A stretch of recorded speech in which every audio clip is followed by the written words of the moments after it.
Үндсэндээ бол нэгдүгээр авах бол банкуудын гүйцэтгэл бол хүлээлтээс муу. Ер нь бол тун тааруу гарсан. Ашигуд бол хэмжээгээр буурсан. За цэвэр хүүгийн орлого нь буурсан, бизнесийн орчин муудж, зээлийн өсөлт бол удаашрж байна. Тэгэхээр одоо харамсалтай нь зээлийн багцын өсөлт нь өөрөө сулраадаг. Гэтэл нөгөө талдаа өртөө сүртэй зардал нэмэгдээд байгаа учраас ерөөсөө банкуудын хүүний зардал нэмж өсөх нь бол ойлгомжтой. За төгрөг дээр юм байд юм биш. Доллар дээр ялгаагүй. Яг одоо бол би түрүү хэлсэн хүү өндөр байна.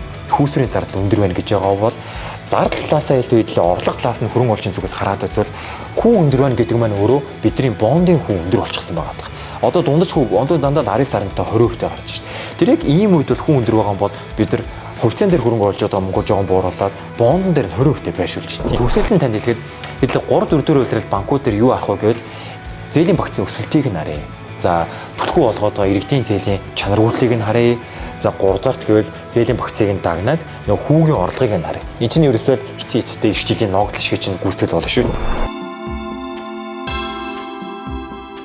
За өнөөдрийн дугаараар хэдүүлээ банкуудын талаар ярилцсан. За одоо бол 8 сар гарчихсан буюу Монголын өргөнгийн бирж дээрх хувьцаат компаниуд 2025 оны 1-р хагасын санхүү бизнесийн үйл ажиллагааны тайлангууд бол аль хэдийн танилцуулаад өнөөдрөөр бол дуусчихна.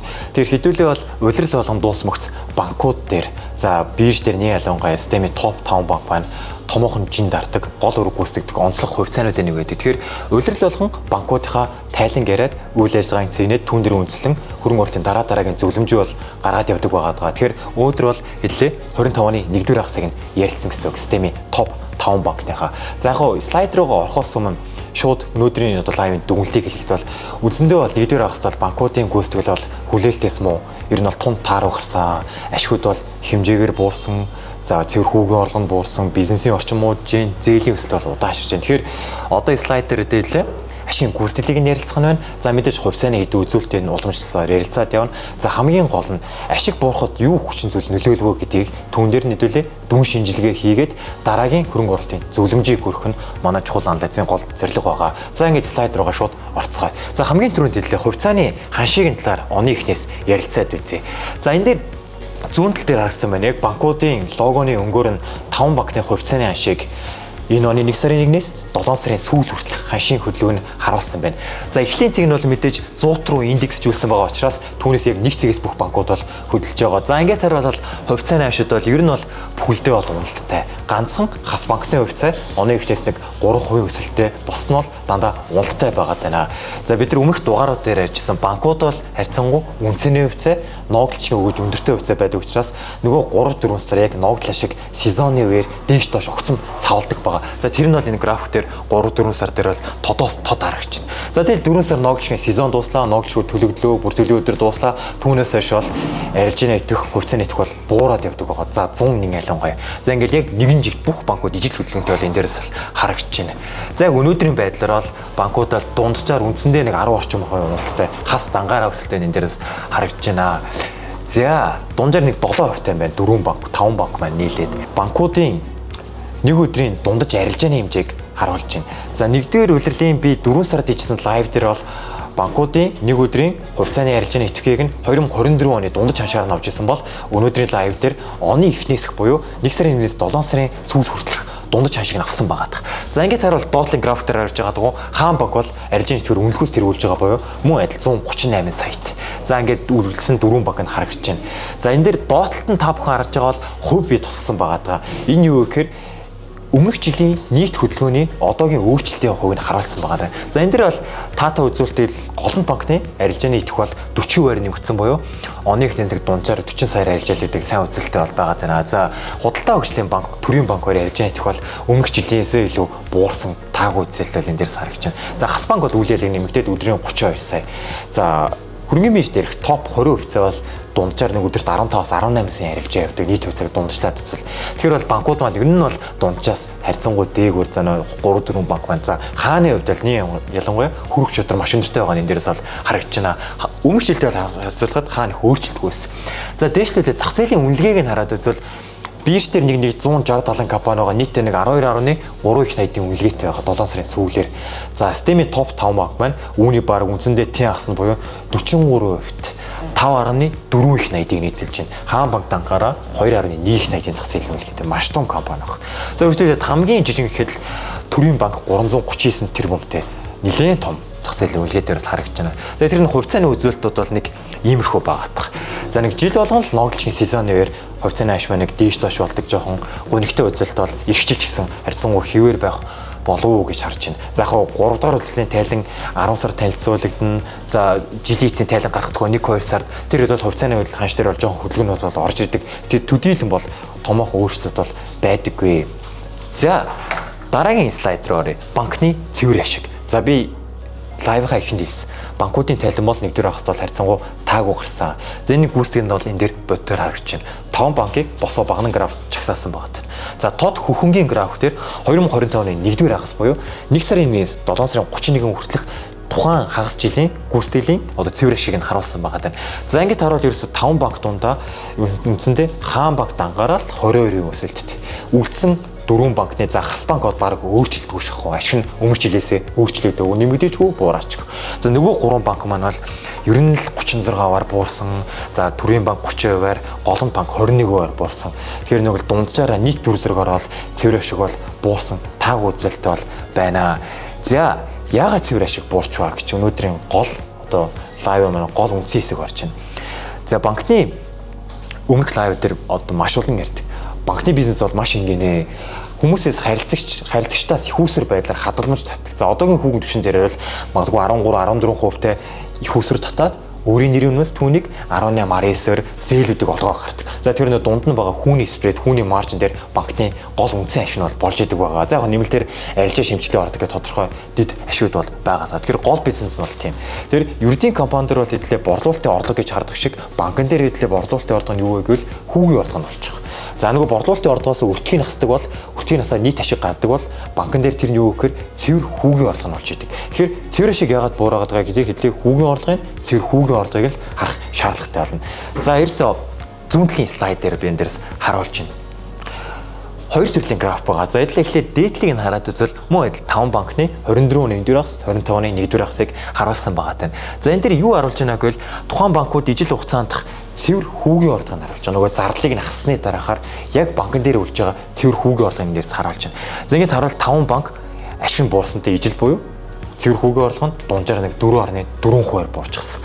Хас банк нэг жоохон өөрчлөлттэй. За хаан банк бол тодорхой хэмжээгээр өссөн. Үлдсэн 3 банк нь үндсэндээ цэвэр хүүгийн орлого нь өмнөх жилээсээ буусан дүр зурагтай бол энэ дээрээс бол харагдаж байна. За яагаад цэвэр хүүгийн орлого буураа гэвэл хоёр том шалтгаан нөлөөлнө. Нэг талд хүүгийн орлого нь өөрөө буурсан байж болж байна. Буюу зээлийн багц нь идэвхжлэнд сулрсантай холбоотой. Яг хөө зээлийн багцын хэлээ дараагийн 3 дахь слайд дээр сайн ярилцаад явна. Мэдээж өсөлт нь бол саарсан байгаа. Энэ бол нэг шалтгаан. За хоёр дахь хамгийн том шалтгаан буюу нөгөө талд хүүний зардал нь нэмэгдсэн байж болж байна. За доотлын слайд дээрээс харагдаж байна. Тэр гол хариулт нь бол банкны цэвэр хүүгийн орлого буурсан шалтгаан бол хүүгийн зардал нь эрс нэмэгдсэнтэй бол холбоотой. За доор энэ дээрээс харагдаж байна. Мөн адил 5 банкаараа улаан өнгийн граф дээр цэвэр хүүгийн зардлыг нь харуулж байна. Ногоон өнгө төр хүүгийн орлогыг нь харуулж байна. За ингэж хараад энэ яг зөв үнийн дүн гэхээсээ илүү өсөлтийн хувийг нь харуулж байгаа шүү. Тэгэхээр хүүний орлогоосоо давсан илүү хүүний зарлалын өсөлт нь жишээлбэл голомт банк, худалдаа хөгжлийн банк дээр үндсэндээ орлогоосоо илүү зардлын өсөлтийн үн нуглаа өсч гисэн. 74% өссөн, 69% өссөн. Гэтэл хүүгийн орлого дөнгөж 36% өссөн, 29% өссөн байгаа. Тэр банкуд дээр бол хүүгийн зардал бол маш ихээр нэмэгджээ. 1-р хагас дээр бол за үүний шалтгаан гэвэл мэдээж хид хидийн шалтгаан байгаа. За хамгийн түрүүнд бол хүүгийн зардал нэмэгдэж байгаа гэдэг маань өөрөө банк их хэмжээгээр хадгаламж татсан байж болно. Буюу нөгөө нэг хүүний зардлыг юунд төлдөг гэвэл банкуд төлсөн одоо татсан харилцах хадгаламжиндаа хүүгийн зардал төлдөг. За нөгөө талдаа олон улсын санхүүгийн байгууллагуудаас зээл хөнгөлөлтгүй зээлүүд авсан түүндээ хүү төлнө. За мөн олон улсын зах зээл дээр бонд гаргасан бол тэр их усүрдээ бондын хүүгэн төлдөг байгаа. Тэгэхээр эдгээр 3-4 нийлбэрүүдийг хүүгийн зардал гэдэг. Хүүгийн орлого бол олгосон зээлээсээ орчиж байгаа хүү гэлнэ. За мэдээж бусад актив одоо үн цаас бонд дээр байршлаад түнс орж байгаа хүү гэлдэг. Тэр гол орлого нь бол зээлийн багцаасаа л орчиж байдаг. За хүүгийн зарлалын өсөлтийг бол нэг талдаа их усрын зардал нь бол нэмэгдсэн байх нь нөгөө талдаа хадгаламж нь үнэхээр нэмэгдсэн юм уу гэд хараад үзвэл бас тийм бол биш байгаа. Нийт 5 банкыг ижил хугацаанд 1-р хагасыг нь хараад үзэхэд бол банкуудын хадгаламж бол нэг 25%-аар дунджаар өссөн байдаг. За зээл нь бол нэг 26%-аар өссөн. Тэгэхээр хадгаламж нь бол зээлээсээ даваад огцон өссөн зүйл бол байхгүй байгаа. За яг хуу Мерсер банкн дээр заны ялангуяа голомт банкн дээр бол хадгаламж нь 40%-аар хэмжээний их усрыг татсан мөртлөө нөгөө талдаа зээл нь баг гарсан буюу нэг 23-24%. Худалдаа өгч мөн адил, төрийн банк мөн адил зээл олгосон зээлсээ илүү халамж ихээр татсан байсан. Энэ мэдээж бол хүүгийн зардал нөлөөлж байгаа. За үүнээс гадна хоёр дахь гол шалтгаан бол ерөөсөө их үүсвэрийн өртөг өндөртэй байгаад. За бид нар мэдж байгаа бол он гарс 3 сард одоо оныхэнд бол манай төгрөгийн суурьд их үүсвэр бодлогын хүү 10% байсан бол 3 сарын сүүлд огцом 2%-аар нэмэгдүүлээд 12%-тай болчихсон. Тэгэхээр банкуд дээр бодлогын хүү нэмэгдэж байна гэдэг маань өөрөө их үүсвэрийн зардлыг нөгөө төгрөг суурьтай хадгаламжийн харилцагуудын хүүний зардлыг нь бол нэмэгдүүлж идэг байгаад. Буюу нөгөө банкны цэвэр ашиг дээр хүүний спредийг нь бууруулж идэг. Хүүний ашигын маржинг нь бууруулж идэг байгаад. За яг нөгөө талдаа мэдээж хичнээн өртгөн нэмэгдсэн ч гэсэн түр өртгөө шингээсэн зээлээ гаргая гэдээ одоо эдийн засгийн үнэхээр сайн үед бол зээлүүд нь гараа хавж байлаа ашигын маржинд бол тэмдэглэн бол нөлөөлөхгүй. Одоо харамсалтай нь зээлийн багцын өсөлт нь өөрөө сулраадаг. Гэтэл нөгөө талдаа өртөг суурьтай зардал нэмэгдээд байгаа учраас ерөөсөө банкуудын хүүний зардал ингэж өсөх нь бол ойлгомжтой. За төгрөг дээр юм байт юм биш. Доллар дээр ялгаагүй.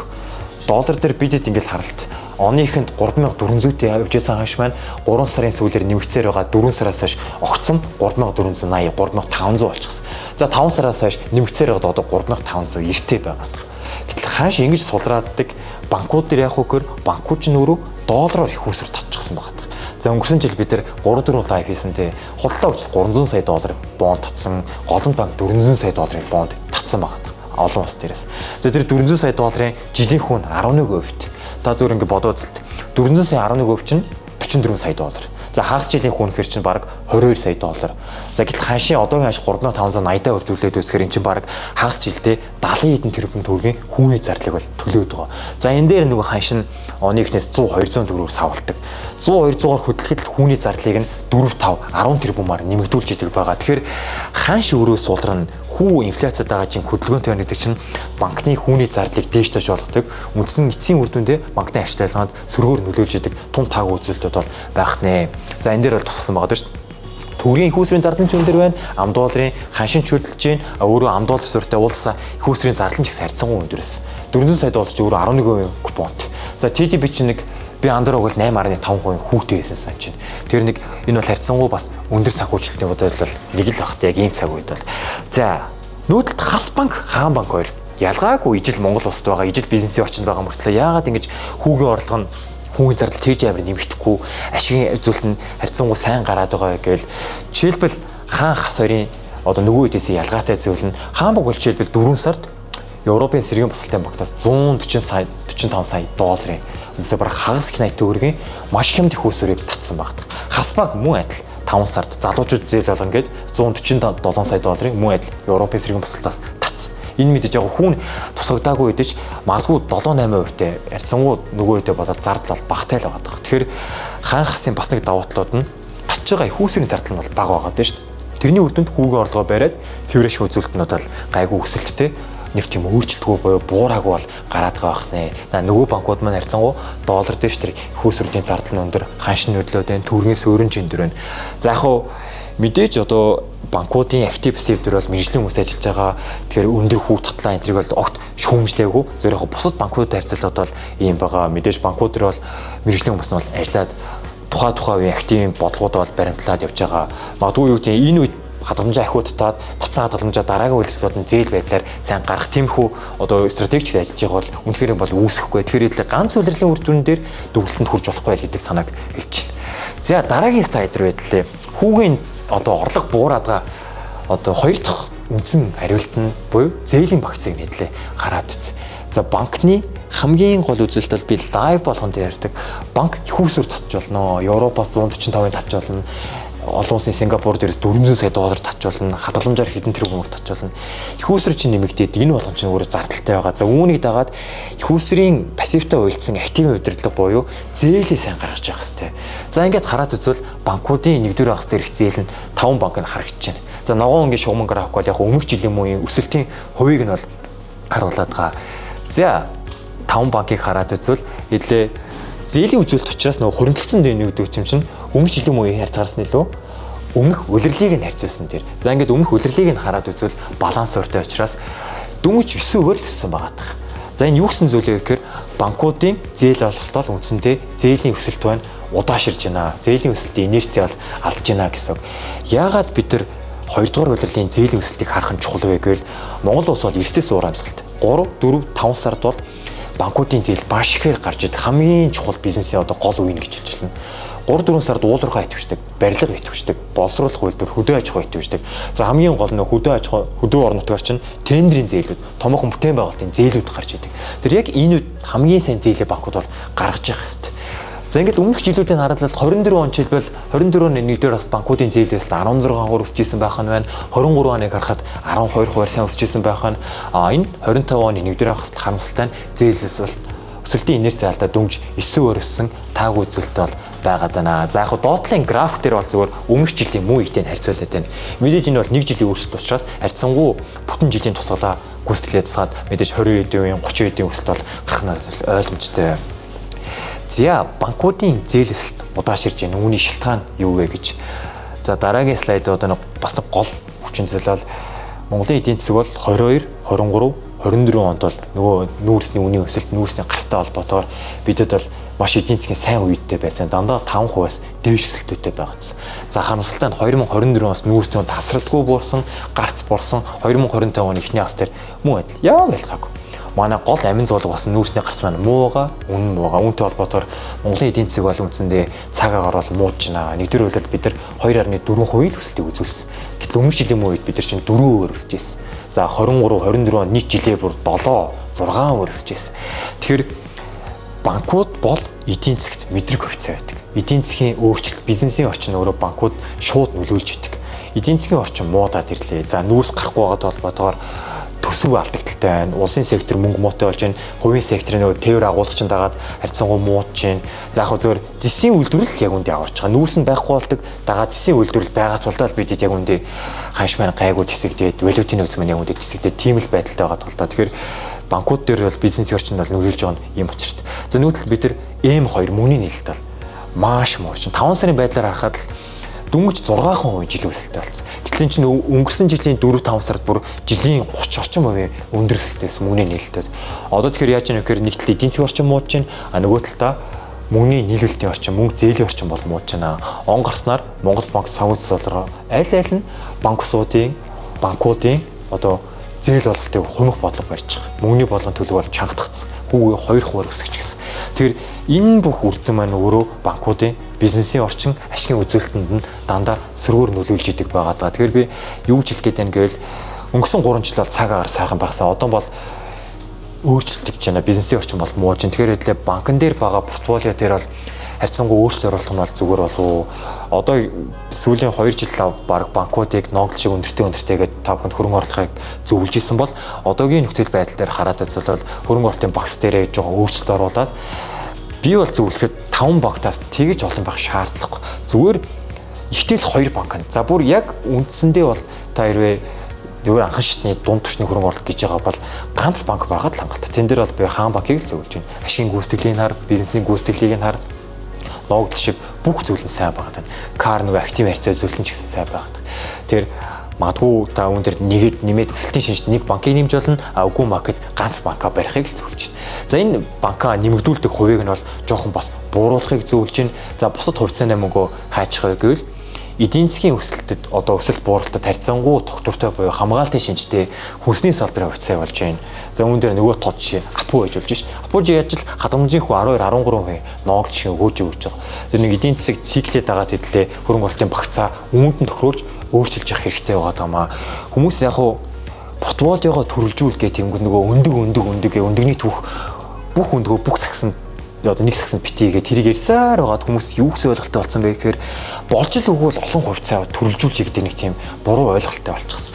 Гэтэл хөрөнгө оруулалтын портфолиог төрөлжүүлнэ гэдэг нь юу гэсэн вэ гэхээр эрсдлийг хамгийн бага түвшинд авчиад нөгөө талаа өгөөж хамгийн өндөр түвшинд авчих ойлголт байгаа. За яг ийм үед бол та банкны хувьцааны нэмэгдүүлж байгаагаа бууруулад өөр төрлийн хувьцааны өсөлтөө дефензив хувьцааны нэмж болж байна. Технологийн хувьцаа байж болж байна. За тэн дээр QP болж байна. За банк усын хувьцаа ч болж байна. Ленд байж болж байна. Инвескор болж байна. Банк руу оруулж байгаа мөнгөө тийш нэмэгдүүлж байна. За хоёр дахь том зөвлөмжийг танд хүргэхэд бол яг одоо бол би түрүү хэлсэн хүн өндөр байна. Хүүсрийн зардал өндөр байна гэж байгаа бол зардал талаасаа илүү идлээ орлого талаас нь хөрөнгө оруулалтын зүгээс хараад үзвэл хүн өндөр байна гэдэг маань өөрөө бидний бондын хүн өндөр болчихсон байгаа. Одоо дундаж хүн одоо дандаа 19 сарантай 20% гарч байна. Тэр яг ийм үед бол хүн өндөр байгаа бол бид нар хувьцаан дээр хөрөнгө оруулж байгаа мөнгө жоохон бууруулаад бондон дээр 20% байршуулж байна. Энд чинь тогтмол хөрвч шүү дээ. Улир дээр хүүгээд л. Тэрхүү өндөр байгааг нь ашиглаад 12 сараар 18 сараар та бондон дээр байшуулчвал яг одоогийн цаг үед бол эдийн засгийн орчинд бол харьцангуй таатай хөрөнгө оруулалтын нэг бол болох гээд байна. За жоохон яриа өөр тийш явшлаа. Сүүлийн банкуудын хэлээ чанаргүй зээлийг хараад үзвэл хүлээлтээс илүү харьцангуй зээлийн чанар бол харьцангуй сайн байгаад. 5 банкын дээр сар чинь 25 оны 1 сард дээр дунджаар нэг 3 хэдт. Ер нь дандаа буус үзэл. За хас банк л нэг 0.1%-аар. Ер нь нийт банкуд бол түүхэн дундчтай харьцуулахад зээлийн чанар бол маш сайн байгаад байна. За доотлын слайд дээр харвал би зөв яг зээлийн чанарыг ярьж байгаа эдийн засгийн орчин ярьсан учраас ер нь нийт банкны секторын зээл юу болж байгааг нь ярилцсан гэдэг чинь. Яг одоо сайн бизнесийн орчин гэсэн хэлсэн зээлээс буураад байна. Хүмүүс зээл авахгүй байгаа байна. Бизнесүүд ханчаад байна. За ингээд харвал зүүн талын график дээр харж бол нийт банкны зээл бол одоогийн байдлаар нэг 40 орчим их наягттай багт. Ногоон өнгийн шугамн график дээр харагдаж байна. За үүний чинь нэг 24 их наягдыг нь буюу 60 орчим хувийг нь иргэдийн зээл зээлж байгаа. За иргэд дунд бол нөгөө нэг бичил жижиг дунд бизнес үзэл нь иргэдийн тэтгэврийн хэрэглээний зээл бүрдүүлж байгаа. За нөгөө тал нь 16 их наягд буюу бизнес корпоративын зээл бол бүрдүүлж байна. За доотлолт нь нөгөө эзлэх хувийг нь харуулж байна. Сүүлийн 5 жилд тарьцангуй өөрчлөлт гараад байгаа. Яаж юм гэвэл Монгол улсад корпорат буюу томоохон байгууллагуудын харьцангуй одоо ханчсан. Банкуд ерөөсөө корпоратив зээл болгоё гэвэл корпоратив жоохон өөрөө тоон зөөрж ийн үйл ажиллагаа нь ханчсан байгаа тань нөгөө талдаа том байгууллага томоохон өндөр дүнтэй зээл олчоор банкд нэг асуудал нь юу гэхээр тухайн бизнесийн үйл ажиллагаа тоглолтоо зээлийн чанаргуутай дээрвэл банкн дээрх зээлийн багцын зээлийн төвлөр нь нэмэгдээд түүнийг дагаад муудаад ирж идэх байгаа. Тэгэхээр сүүлийн хэдэн жилүүд бол банкуд та бүхэн анзаарч байгаа бол харьцангуй бичил жижиг дунд хүмүүс, хувь хүмүүсийн цалингийн зээл, барьцаагүй зээл, автомашины зээлүүд илүү бол төвлөрж байгаа. Яг бол энэ илүү зээлийн төвлөрөл багтай нөгөө талд ашигын марж арай өндөртэй байдаг учраас банк бизнесийн бүсгэлээ болоод харж ин сарлингийн график нэмэгцээр байгаад 60-40 ярцайд болчихсон маань энэ дээр сарагч. За баруун тал дээр бол тэдлээ зээлийн чанарыг нь хараад байвал яг түүхэн дундчтай харьцуулахад зээлийн чанар бол сайн байгаад байна. А гэхдээ энэ дээр харах хэвээр гол зүйл бол нийт зээл маань 5% одоо чанаргуутал харьцангуй сайтай байгаа ч гэсэн иргэдийн зээл өнгөрсөн жилтэй харьцуулахад бол 5 сарын байдлаар чанаргуутал нь бол огцом нэмэгдсэн байгаа энэ дээрээс бол харагдж байна. 24 оны 12 сард иргэдийн чанаргуут зээл 2.6 тайсан бол одоо 5 сарын байдлаар 3.2%-тэй бүр 0.6 пунктээр огцом нэмэгдчихсэн. За бизнес яваарцсангуу буурсан зүйлтэй сайн үзүүлэлттэй харагч байна. Тэр энэ дээрс юу ч хэлэх гээд байна вэ? Банкуд иргэд рүү төлөхөө зээлийн нэмэгдүүлж байгаа. А гэтэл банкуудын яг нийт зээлийн харуул иргэдийн зээл нь бол чанаргуут нь аль хэдийн оногтээс бол нэмэгдэж байна. Уус аргагүй. Үр орлогын харьцаагаар яагаад банкудаас Монгол банкнаас аль хэдийн зээл олгохыг хумаад эхэлчихсэн байгаа. За өнгөрсөн жил 23 онд бол хүмүүсийн цалин нэмэгдсэн, бодит орлого нэмэгдсэн, харьцангуй эдийн засаг сайн байсантай холбоотойгоор иргэдийн хэрэглээ хөрөнгө оруулалт маш өндөр байсан. Би нөө төлбөрийн төслийн дугаар дээр ярьж ирсэн байгаа. Үүнтэй холбоотойгоор иргэдийн зээлийн одоо леверижд хөрөнгө оруулалтууд хэрэглээ хөдөл ихэр нэмэгдсэн. За энэ онд бол тэр нөхцөл байдал өөрчлөгдөж байна. Эдийн засгийн халдтай холбоотойгоор зохицуулагч байгууллагууд нь зээл ололтууд бол хумаад эхэлчихсэн байгаа. Тэр нь бол банкн дээр бол сөргөөл бун. Зээлийн чанаргуутал нэмэгдэж байна. За чанаргуутлаа дагаад банкн дээр чинь нөгөө зээлийн багц нь муудаад ирэнгүүт эрсдлийн сангаа байгуулж яадаг. За эрсдлийн санг байгуулалтанд бол ашигаа оруулж идэг гэл дандаа өмнө бол ярьж исэн байгаа. За энэ бүхэн маань нөлөөлөд эдийн засаг муутахаар явах гэхээр зээлийн чанаргуут нь нөгөө талдаа зээл нь гарахаа болоод ирнэ. За тэгэхээр зээл чинь өөрөө ингэж ирэхээр хүүний орлого нь буураад ирнэ. Цэвэр хүүний орлого нь буурчин. За энэ эцсийн үр дүндээ цэвэр ашиг нь бол буурж идэг байгаа. Тэгэхээр нэг ийм учраас нийт эдийн засагт макро эдийн засагт мэдрэг сенситив хувьцаа бол банк бол байд юм аа. Тэгэхээр дараагийн жилд бол огцом хямрал бол нүүрлэхгүй ч өнгөрсөн 3 жил шиг сайхан зүйл бол тохиохгүй. Тэгэхээр минийсээ 3 зөвлөсөн зөвлөмжийг та бүхэн хэрэгжүүлээд одоо байгаа хөрөнгө оруулалтын портфолионыг эдгээр ийм өөрчлөлтүүдийг нөхцөл байдал нь тааруулсан өөрчлөлтийг хийх бол танд бол зөвлөж байна. За ингээд өнөөдрийн лайв бол өндөрлөө. За яг төгсөлтөнд танд хэлэхэд 3-4 үйлрэл банкуд дээр юу арах вэ гэвэл зээлийн багцын өсөлтийг нь харъя. За түлхүү болгоод байгаа иргэдийн зээлийн чанаргуутлыг нь харъя. За 3 дугаарт гэвэл зээлийн багцыг нь дагнаад нөгөө хүүгийн орлогыг нь харъя. Энэ чинь ерөөсөө эцсийн эцэстээ их жилийн ногдол шиг чинь гүйцэтгэл болно шүү дээ. Яг л цэвэр ашиг болчиход. За нэг ийм 3 үзүүлэлтийг бол харахыг бол зөвлөж байна. За өмнөх лайв дээр бол би актив харьцаа энэ төргээд арай өөр зүйлүүдийг ярьж байсан. Тэгэхээр энэ одоо бол бүрэн эргээд бизнесийн гүйцэтгэлийг нь харъя гэж байгаа. Гэтэ альж талдаа байсан саний зөвлөсөн дагуу портфолио дээр та бүхэнд бол өөрчлөлт оруулахыг бол зөвлөж байна. За бол шуу юуг бол хямрал ирэхгүй. Бүр тэгтлээ хасах руу ороод алигаа альцсан бол одоогоор бол байхгүй байгаа даа. За дараагийн үйлдэлтэй хэлээ. Тухайн үед нь таарсан илүү дэлгэрэнгүй ярилцаад явъя. За ингээд өнөөдрийн лайв өндөрлөе.